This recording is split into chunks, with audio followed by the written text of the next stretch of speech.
மனிதருள் புனித எமரென்சியானா. எமரென்சியானா 3ஆம் நூற்றாண்டில் வாழ்ந்தவர். இவர் கன்னியும் மறைசாட்சியுமாவார். ஆரம்பகால கிறிஸ்தவர்கள் எந்த அளவு துயரமான சூழலில் வாழ்ந்தார்கள் என்பதற்கு இவரின் வாழ்வு மிக சிறந்த உதாரணமாக திகழ்கிறது.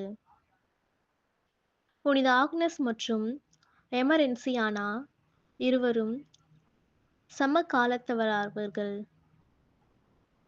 புனித ஆக்னஸ் கிறிஸ்தவத்திற்கு எதிரானவர்களின் குரலுக்கு கீழ்ப்படிய மறுத்து துணிவுடன் நின்றார்.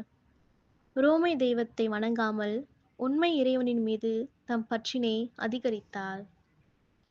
ஆட்சியாளர்களின் கொடூர இச்சைக்கு இணங்க மறுத்தார். இவை அனைத்தினாலும் கொலை செய்யப்பட்டார். இந்த உன்னதமான புனிதையின் வளர்ப்பு தங்கையாகும் பெரும் பேற்றினை எமரென்சியானா பெற்றிருந்தார். கிறிஸ்தவ மறையை ஏற்றுக்கொண்ட எமரென்சியானா திருமுழுக்கு பெறுவதற்கு தன்னையே தயார் செய்து கொண்டு இருந்த காலத்தில் தன் புனித ஆக்னஸ் கொலை செய்யப்பட்டார். தகவல் அறிந்ததும் தன்னை ஆன்மீக வாழ்விலும் நல வாழ்விலும் பயிற்றுவித்த சகோதரியின் இழப்பை தாங்க முடியாமல் எமரென்சியானா தவித்தார், துயருற்றார். ஜெபிப்பதற்காக புனித ஆக்னஸின் கல்லறைக்கு சென்றார். முழங்கால் படியிட்டு உருக்கத்துடன் அழுது புலம்பி மன்றாடி கொண்டிருந்தார். கிறிஸ்தவர்களை கண்டாலே குதறி எடுக்க கயவர்கள் கல்லறையில் முகம் புதைத்து கிடந்தவளை பார்த்தார்கள்.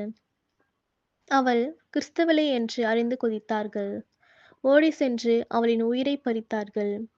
நீரினால் திருமுழுக்கு பெற தயாரித்துக் கொண்டிருந்த எமரென்சியானா இரத்த திருமுழுக்கு பெற்று இறைவனின் ஈடு இணையற்ற சீடத்தியானார்.